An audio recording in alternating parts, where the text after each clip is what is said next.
డోర్నకల్ మహబూబాబాద్ పరిసర ప్రాంతాల ప్రజలకు విజ్ఞప్తి.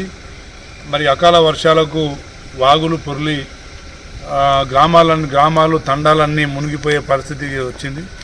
పోలీస్ యంత్రాంగం, అదేవిధంగా రెవెన్యూ సిబ్బంది, ప్రభుత్వం, అధికారులందరూ అప్రమత్తమై అందరినీ రక్షించే పనిలో నిమగ్నమై ఉన్నారు.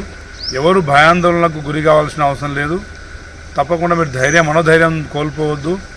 ధైర్యంగా ఉండండి. మీ ప్రాంతాల్లో ఉన్న సమస్యలు ఫోన్ల ద్వారా మీరు ఇంకా తెలియజేయండి. ఇంకా 2 రోజులు వర్షాలు కురిసే పరిస్థితి ఉంది కాబట్టి ఇంకా ప్రమాదం జరగకముందే అప్రమత్తంగా మరి లోతట్టు ప్రాంతాల్లో ఉన్న తండావాసులు కానీ గ్రామవాసులు కానీ దగ్గరలో ఉన్న బంధువుల వారి ఇంటికి చేరుకోవాలని చెప్పేసి విజ్ఞప్తి చేస్తున్నా.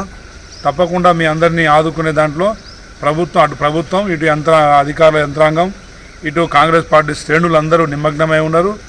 ఎవరు మనోధైర్యాన్ని కోల్పోవద్దు. ఎవరు చేపల వేటలకు కానీ వివిధ కార్యక్రమాలకు బయటికి వెళ్ళొద్దని చెప్పేసి మీ అందరినీ విజ్ఞప్తి చేస్తూ ఉన్నా.